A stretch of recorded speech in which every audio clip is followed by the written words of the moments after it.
It's hard to have a discussion about leadership when we don't really have a common definition of what a leader is. You know, I read the same books as everybody else. You know, a lot of them tell us to sort of learn your style of leadership, how to adapt your style of leadership to fit the situation at hand.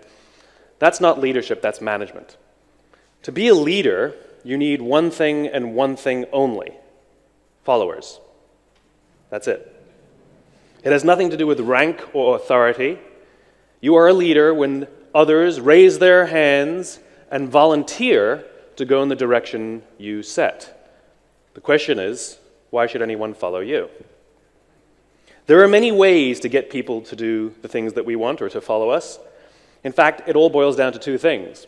You can either manipulate people or you can inspire them. Those are your options.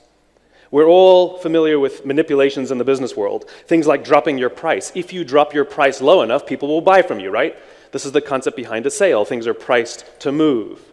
Promotions, 2 for 1, free toy inside, buy one, get one free. And in the business-to-business space, we call it value added. The concept is the same. It's giving stuff away for free to reduce someone's risk so they'll choose you over the competition. It is inherently manipulative. Fear, wonderful manipulator. If any of you are parents, you know exactly what I'm talking about. Peer pressure is another one.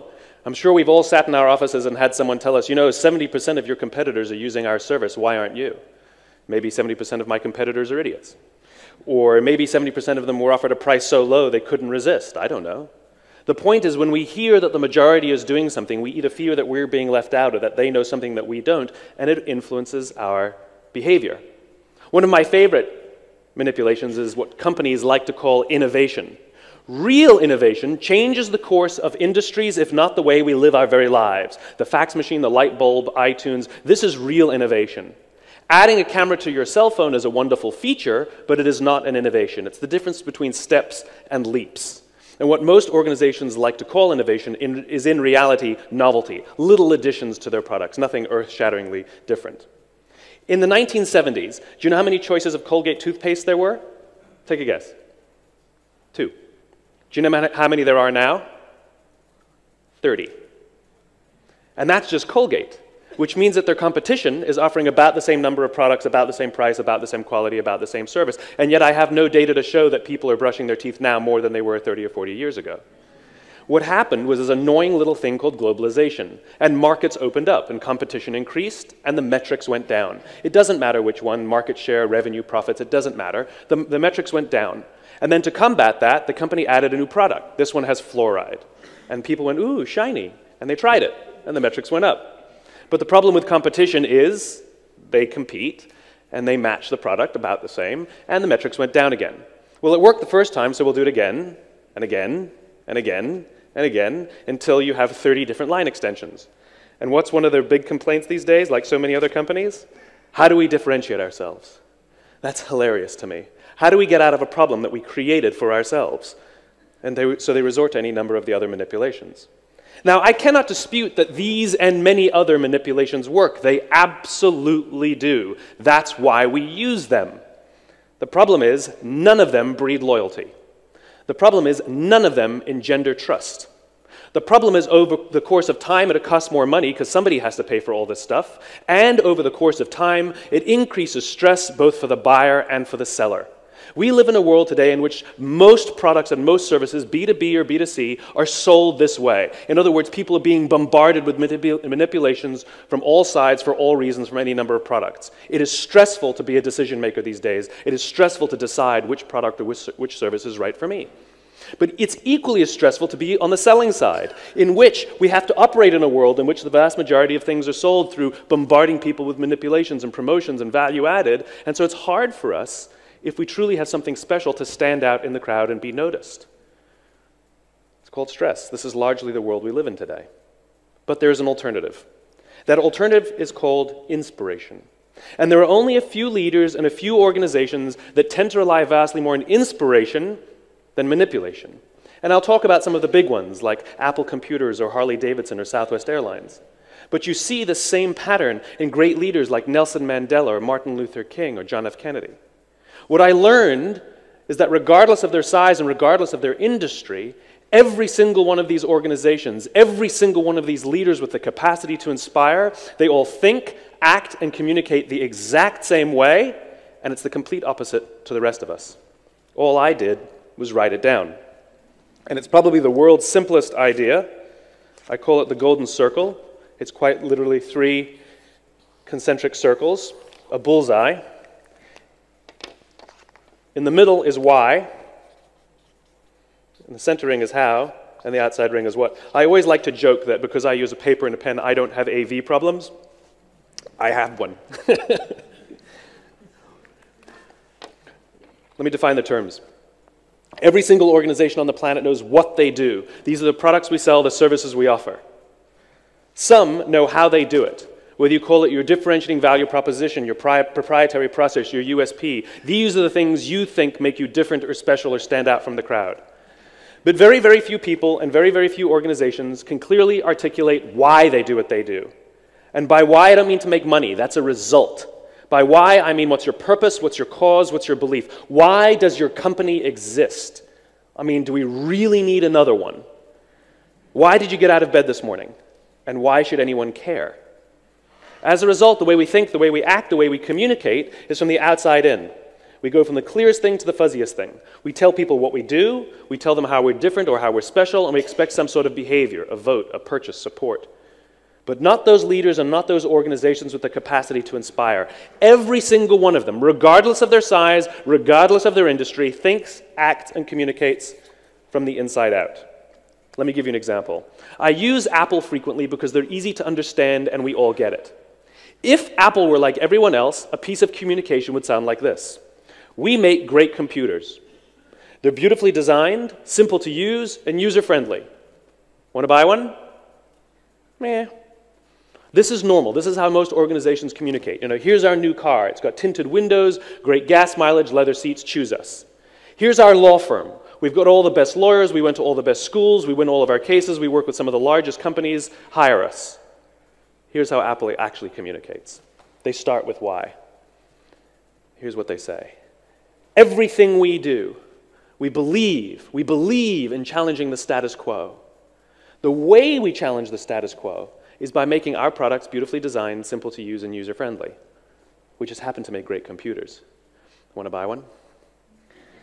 It's totally different. It actually feels different. No trickery, no manipulation, no celebrity endorsements. All I did was reverse the order of the information. What it starts to show us is that it's not what you do that matters, it's why you do it. And people don't buy what you do, they buy why you do it. And what you do simply serves as tangible proof of what you believe.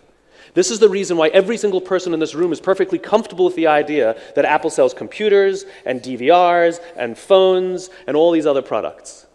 MP3 players. Apple is not unique. Every single one of their competitors, pick one, it doesn't matter. Every single one of their competitors is equally qualified to make every single product that Apple makes.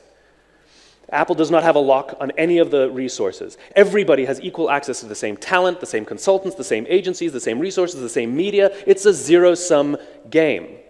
The difference is their competitors have defined themselves by what they do. We make computers. Apple has defined themselves by why they exist. To challenge the status quo, to give the individual the opportunity to stand up to Big Brother, to give the individual the ability to do their own thing. And everything they say and everything they do proves what they believe. A few years ago, Dell, a perfectly good company that makes perfectly good products, came out with MP3 players. They are every little bit qualified to make these products. The difference is, nobody bought one. We couldn't imagine buying an MP3 player from a computer company, but we do it every day, because it's not what you do that matters, it's why you do it. And what you do serves as the tangible proof of what you believe. For this little thing to work, you have to have 3 things. 1, you have to have clarity of why. If you don't know why your company exists, how will anybody else? 2, you have to have discipline of how. You have to hold yourself and your people accountable to your own guiding principles and your own values. And thirdly, you have to have consistency of what? Everything you say and everything you do has to prove what you believe. At the end of the day, we live in the tangible world. At the end of the day, the only way people will know what you believe is if you say and do the things you actually believe. This is the concept behind authenticity. People are always telling us people prefer to vote for the authentic candidate. They prefer to buy from the authentic brand. What does that mean? What that means is those people in those organizations say and do what they actually believe. That's all that authenticity means. You have to say and do what you actually believe. And the reason is simple. The reason the human race is so successful is not because we're the strongest and not because we're the smartest. It's because we're social animals. It's because we have the ability to form cultures and communities. What's a country? It's a group of people with a common set of values and beliefs. You know, what's a culture? It's a group of people with a common set of values and beliefs. What's a neighborhood? It's a group of people with a common set of values and beliefs. What's a company? It should be a group of people with a common set of values and beliefs. When we're surrounded by people who believe what we believe, something remarkable happens. Trust emerges. Make no mistake of it, trust is a feeling. Trust is a human condition. Simply doing everything you say you're going to do does not mean people will trust you. It just means you're reliable. We all have friends that screw up sometimes, and yet we still trust them. Trust is born out of a common set of values and beliefs, and it is absolutely essential for our survival. Because when we're surrounded by people we trust and who trust us, we're more willing to take risks, we're more willing to explore, we're more willing to experiment, which requires failure, all with the confidence that if we turn our backs, go away, or fall down, someone from within our communities will watch our backs, watch our stuff, and help us up when we fall down. Absent trust, we still have the will to survive, but absent trust, it's every man for himself. And it becomes selfish and destructive, and we act more and more and more short-term. Great organizations are not the ones that outperform necessarily every quarter. Great organizations are the ones that in hard times, people come together. You want to know why Lehman Brothers failed? Lehman was exceptionally good at what they did. They were exceptionally good at how they did it. But at the slightest shimmy, the whole thing collapsed. Not in months, not in weeks, in days. Great organizations in hard times come together. It's like the quality of a crew. We cannot judge the quality of a crew when the seas are calm. We cannot judge the quality of a company when the economy is good. Just because they're making money is no indication of how strong the organization and how strong the culture is. However, when the seas are rough, how good is the crew? Do they run to each other's aids, or do they jump off the ship, all with the same thing? Every man for himself. Got to look after numero uno, got to pay the bills, got to feed the family, got to survive. Great organizations, the people sacrifice themselves for each other. In the military, they give medals to people who are willing to sacrifice themselves so that others may gain. In business, we give bonuses to people who are willing to sacrifice others so that we may gain. We have it backwards. This is not my opinion. This is grounded in the tenets of biology, not psychology, but biology. If you look at a cross-section of the human brain evolved into three major sections that corresponds precisely with this little idea. The outside area is called our neocortex. It's our Homo sapien brain, responsible for all of our rational and analytical thought and language. The middle two sections make up our limbic brains, and our limbic brains are responsible for all of our feelings, like trust and loyalty. It's also responsible for all human behavior, all decision-making, and it has no capacity for language. This is why you can't ask your customers, why do you do business with us? Why do you love us? They can't tell you, because the part of the brain that controls decision-making doesn't control language. This is where gut decisions come from. There is no part of your stomach that controls decision-making. And it's not in your blood, and it's not in your bones, and you're not following your heart. We ascribe it to different parts of our body because the part of our brain that controls language doesn't control decision-making. And it's not an accident that we use the verb to feel to describe gut decisions. I know all the data says we should do that, but it doesn't feel right. That would be biologically accurate. The part of the brain that controls feeling controls decision-making. This is also the reason why the question, why do you love your husband or why do you love your wife, is a difficult question. Why do you love your wife? I don't know. That's where most people start. You've been married for 15 years and you don't know why you love your wife, you know? She's smart, she's fun, I can trust her, I've known her forever, you know? Sounds like a golden retriever, right? And then we start saying things that don't even make sense, right? She completes me. Don't know what that means, right? I have a left arm and a left leg, she's got a right arm and a right leg, together we make one. I don't even know what it means. What we're attempting to do is verbalize the feelings we have towards a person or an organization with the part of the brain that doesn't control language. And so we make things up, we rationalize, or we actually say things that don't make sense. How many of you love your Macintosh computer or know someone who loves their Macintosh computer? Okay, they always put their hands up so quickly, they're always so excited. You can always tell people who love their Macs, because when you try to explain to them rationally, based on facts and figures, they actually bought substandard computers, they start foaming at the mouth. Right? But rationally speaking, that's exactly what happened. Rationally speaking, based on facts and figures, Macs are at least 25% more expensive than their PC counterparts, sometimes double their price. There's less software, there's fewer peripherals, and they're absolutely slower. I mean, there's nothing faster about them. I have one, and I get that spinning beach ball of death all the time, right? The difference is, Apple's not selling us one of these, they're selling us one of these. Because Apple is so clear about what they believe, so disciplined how they do things, and so consistent in what they do, it gets the point that their computers serve as a symbol of a set of values and beliefs. Those people who love their Macs didn't buy it just for the product based on the rational sensibilities and the rational differentiators. They bought it to demonstrate something about who they are. This is why Mac lovers love opening their computers in airports. Right? People with PCs don't open their computers in airports. They don't care. It's just a commodity. It's just a computer. And sometimes you see a PC with an Apple sticker. That's somebody telling you, my office gave me the computer. This is not really who I am. It's a symbol for who they are. Because you see, our survival depends on our ability to find people who believe what we believe. And because the part of the brain that controls behavior doesn't control language, we rely on stories and symbols and all of these things to help communicate who we are. This is why authenticity matters. Because if you say and do the things you actually believe, you will attract people who believe what you believe. If you lie, people will be drawn to the lie, but we will start to figure out that you don't actually believe those things, and so we don't trust you. This is why we don't generally trust politicians. Because when we sit down and evaluate all the things they tell us, yes, rationally speaking, all of their opinions happen to align completely perfectly with all the beliefs I have, but we know that they're not telling us things that they actually believe. And so we don't trust them. Trust is a very, very important thing. Our survival depends on it. We're highly, highly attuned to it. I had the great honor of visiting Quantico Marine Base in Quantico, Virginia. And on the day I was there, this is where the Marines select their officers who will then lead their Marines into battle. And the day I was there, the colonel in charge of OCS was about to give me a presentation about their selection process and how they run things. And there happened to have been an incident while I was there. And they were considering throwing one of their Marines out of the Marine Corps. So of course, curious Simon, I said, well, what happened? You know, it must have been serious if you're considering throwing him out of the Marine Corps. And they said, we caught a guy falling asleep on watch. I said, in Virginia? Like, that's it? You know, it's not like he was in combat or something. You caught a guy falling asleep on watch in the woods of Virginia, and you're going to throw him out for that. A little strict, don't you think? And the guy said, no, you don't understand. He said when we questioned him about it, he denied it. When we questioned him about it again, he denied it again. And only when we gave him irrefutable proof that he had fallen asleep on watch did he say, and I quote, I want to take responsibility for my actions. And the problem we have in the Marine Corps is that you take responsibility for your actions at the moment you perform those actions, not at the point you get caught.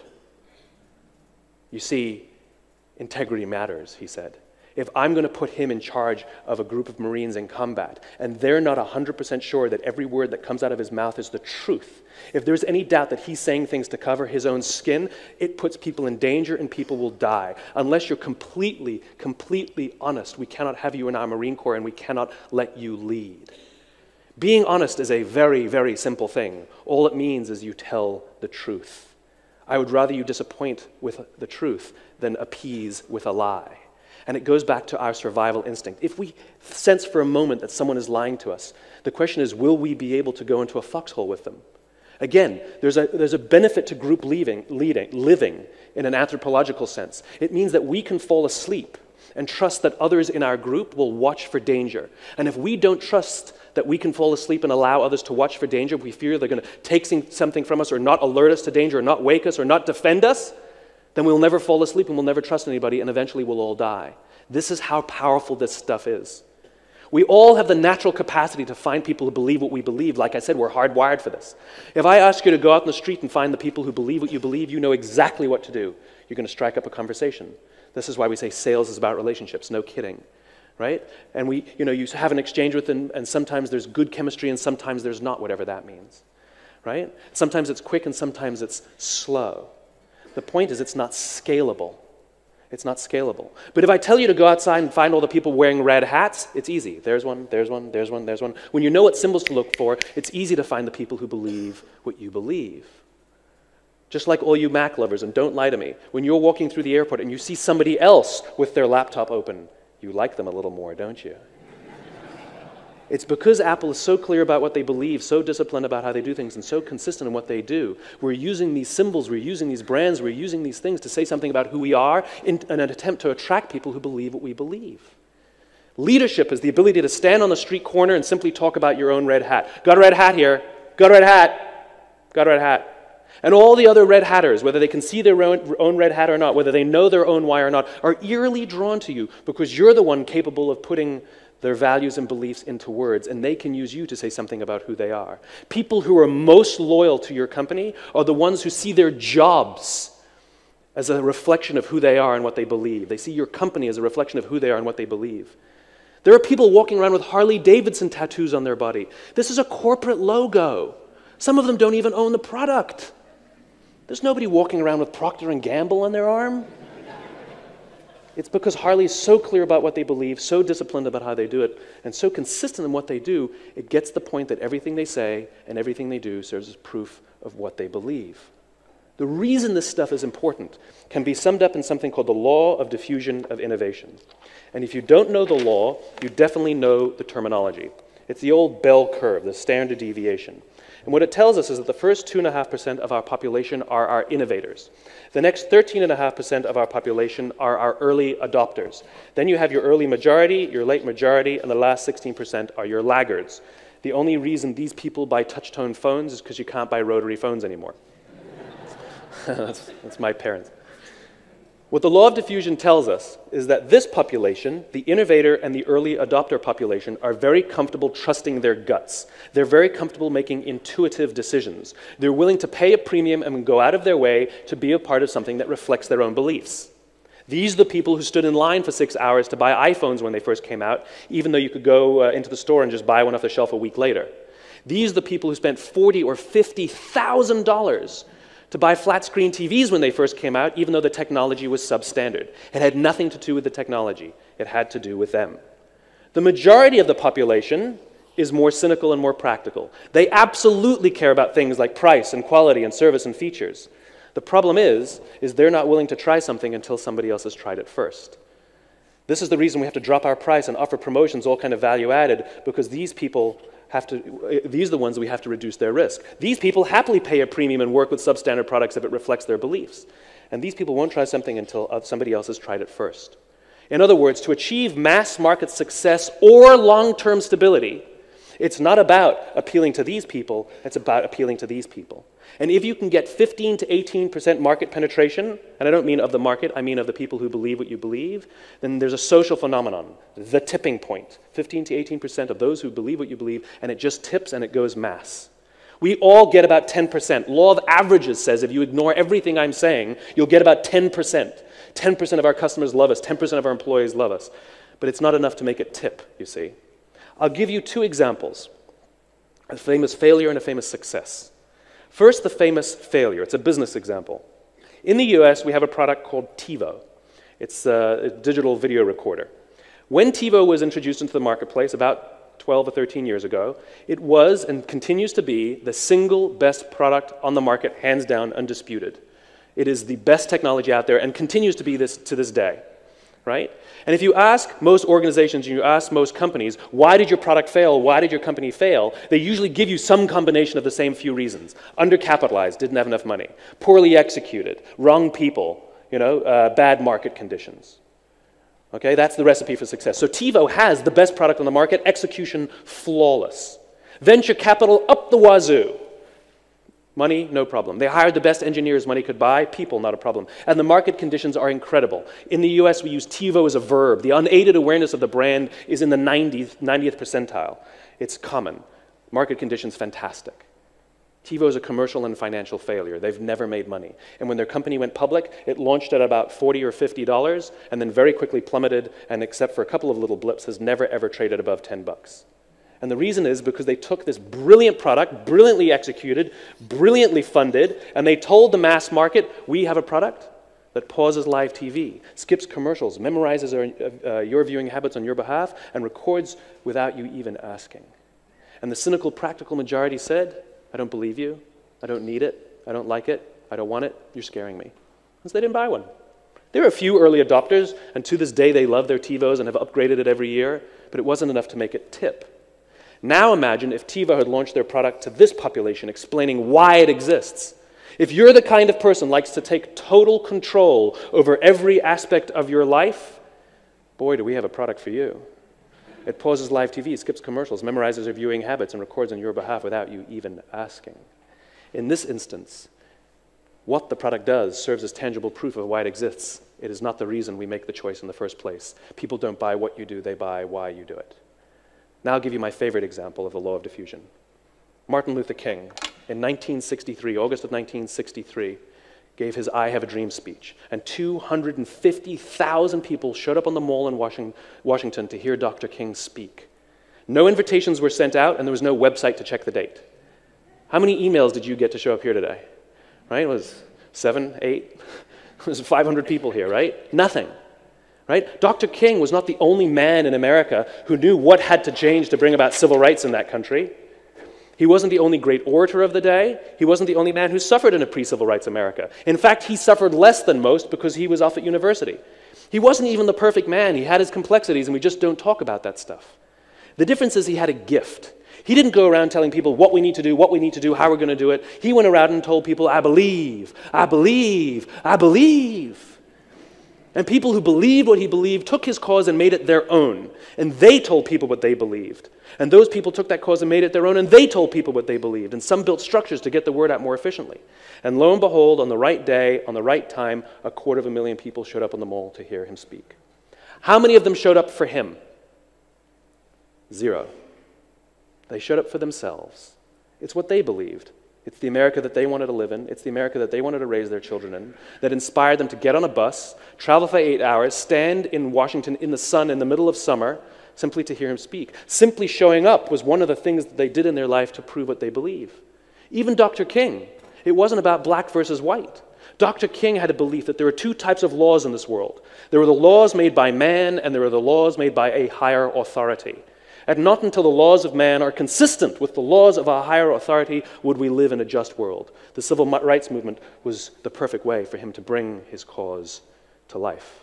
Oh, and by the way, he gave the I Have a Dream speech, not the I Have a Plan speech. Everybody's got their comprehensive 12-point plan these days. We're not inspired by your plan. We're inspired by what you believe and where you're going. This is the remarkable thing about human beings. We can imagine the future. We can only see the things that we have words for. And this is what great leaders do. They can put these things into words. Let's imagine that this room is empty and we're standing over here in the corner. I give you a very simple instruction. I want you to go to that corner in a straight line. Off you go, no problem. And without telling you, I quickly put a chair in front of you. And what do? You go around the chair. This is the remarkable thing about human beings. When we're crystal clear on the place we're going, on the destination, on the vision, our route is flexible. Even though you just ignored what I told you to do, I told you to go in the straight line. This is the great thing about people. When we are clear in the destination, we are flexible on the route. Reset. Let's stand in the corner again. I give you a simple instruction. I want you to go in a straight line to some point in this room. And you say, well, where do you want me to go? I say, I don't know. You're smart. Pick a place. And so you pick an arbitrary point in the room and you start walking there. And without telling you, I quickly put a chair in front of you. And what do? You come to a grinding halt, or you make a sudden sharp turn. And I say to you, what are you doing? You say, well, how can I go in a straight line if you put a chair in front of me? In other words, when we're not clear on the destination or the destination is arbitrary, we become obsessed with the route. And now you think about how we do business these days. You know, what's your goal for the end of the year? To increase top-line revenues by $500 million. Why not $400 million? Why not $600 million? There are arbitrary points in the room. And then we become obsessed with the strategies that we've set to get there, as opposed to the great leaders and the great organizations that explain why their companies exist, and then leave it to their people to figure out the route how to get there. And that's how you get innovation. Leadership's only responsibility is to point north, to point the direction, to say where we're going, and allow everybody else to figure out how to get there. This is what we feel fulfilled about our ability to contribute to the organization. This is exactly why Apple is the most innovative company in the world. It's not because Steve Jobs came up with all the ideas. Do you know how many ideas he actually came up with? None. Even Steve Wozniak was the one who built the computer in the first place. Long, long ago, before Apple even existed, Steve Jobs and Steve Wozniak were sitting in a garage in Cupertino, California, and they made something called the Little Blue Box, which allowed people to avoid paying long-distance rates on their phone bills. They were challenging the monopoly phone company, Ma Bell. And then they started Apple, and they challenged Big Blue, the existing monopoly computer platform, IBM. And then they challenged Microsoft, and then they challenged the phone industry, and then they challenged the music industry, and now they're challenging the publishing industry, and if you're in television and movies, you're next. It's just a repeating pattern. Jobs told people that he believed in making products that allowed people to have more control, that we shouldn't be at the dictate of large organizations that tell us how things should work. And he allowed it to his people to figure out ways how to get there. That's what drives innovation, a clear sense of destination, not an obsession with the route. There are leaders and there are those who lead. Leaders hold a position of power or influence or rank, but those who lead inspire us. And whether they're individuals or organizations, we follow those who lead not because we have to, but because we want to. And we follow those who lead not for them, but for ourselves. This is for those who want to inspire those around them. This is for those who want to find someone to inspire them. Thank you very much.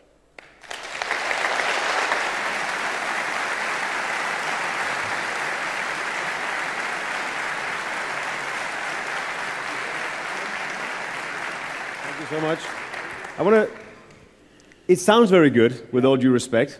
Very well presented. Thank you. But how can these executives here be sure, how do you know that when they go back home and they start asking themselves the question why, that it is actually going to change the way their operation operate and the profit that they make? Well, how do I know? I don't. But you know, these things are like, it's like having a family.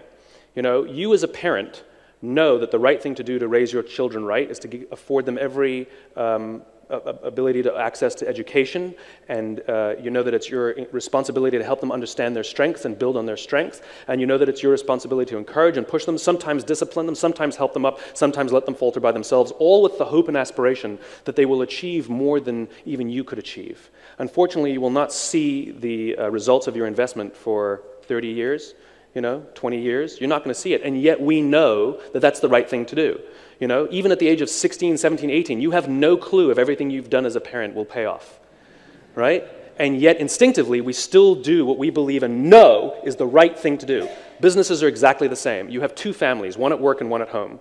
Great leaders, great bosses, great coaches, great drill instructors, it doesn't matter. Those that have the responsibility for others act like parents. They take it upon themselves to give their employees access to as much education, as much competence, as much as they can learn, open the doors to them, allow them to fail, help them up, all with the desire and the want to see that they succeed beyond even what we could hope to achieve. And this is what you see in great organizations. They make it their complete obsession to help their people grow, as opposed to having one bad quarter and laying people off. You can't lay off your children if they have a bad report card. You know, so it's an investment. So, what, if I may try to rephrase you, what you're really saying is that this is not necessarily a thing that will lead to more profit, but it will give you a feeling that you are doing something good while at work. Oh, no. It will lead to more profit. Now, the question... How do you know? Every single organization that obeys these things is more successful than those who don't. More importantly, they can sustain things like innovation, they can sustain things like profitability, they can sustain things like loyalty for the long term. You know, I'm unimpressed by organizations that are able to prove that they've done something for 1 year or 2 years. Let's talk about 30, 40, or 50 years. 80% of the Dow Index are companies 35 years or younger. That's not impressive. You know, organizations that can last are impressive. And more importantly, when you have trust in your people and your people have trust in you, when your people believe that you're willing to go to bat for them and protect them, guess what? They will give everything. They will give blood, sweat, and tears to you. If they don't believe that you'll go to bat for them, then they're just working for your money. And so if you have the desire to be more innovative, if you have the desire for longevity, if you have the desire that during hard times your people will be there for you and won't abandon you, then these things are helpful. If you don't really care and you just want to play a quarterly game and every single day is more stressful than the last, more power to you. But Simon, if I may, so I'm assuming that you're also actually selling some sort of product here, right? Now my question to you is, so where is this why taking you? Where are you? Are you part of this? Are you somewhere else? I have nothing to sell, but that's fine. I come here, I'll tell you why I'm here, because I have a vision of the world. I believe that fulfillment is a right and not a privilege. I believe it is not for the chosen few to love what they do and enjoy going to work. I believe every single one of us has the right to wake up every single morning to inspired to go to work and come home fulfilled by the work that we do. I'm committed to this vision. And so I will play my small part, which is I have some tools and some ideas and perspective that may help point us that direction. I play one piece of a jigsaw puzzle. The reason I come and do events like this is because you're actually building the companies. You're the ones actually responsible for the human beings that will be fulfilled. And so if I can give you some pieces that will actually help your people love coming to work and help you love coming to work, oh, and by the way, you'll also be more innovative, more profitable, and have greater loyalty, then so be it. That's my piece of the puzzle. As for me, I'm living proof of this. You know, a few years ago, I went through a struggle in my own business where I didn't know why I was doing what I was doing. I completely lost my passion for what I was doing. And people gave me stupid advice like, do what you love. You know, it's like, I'm doing the same thing, I don't love it anymore, you know? And so when I learned that every single organization on the planet, even our own careers, always function on these three levels, what we do, how we do it, and why we do it, and if one of those pieces is missing, it'll be out of balance, the system will be out of balance, I realized that I knew what I did, I knew how I did it, but I didn't know why, and I completely committed myself to finding out this for myself. It restored my passion to levels I'd never experienced prior. And I shared it with my friends, because that's what we do. We share beautiful things with the people we love. They invited me to their homes to share it with their friends, and so it goes on. And I'm the same idiot that I was, you know, a few years ago. I'm still a moron when it comes to running a business. I haven't learned anything new. And yet the life that I lead right now, where I get to advise ambassadors and members of Congress, and I work at the highest levels of military and work with, you know, CEOs of the largest corporations and get invited to nice places like this to speak to the likes of you, are not because I'm smarter than I was. It's because I made the conscious decision to start from here as opposed to starting from here. That certainly answers my question. Simon Sinek, thank you very much. You're welcome. Thanks a lot.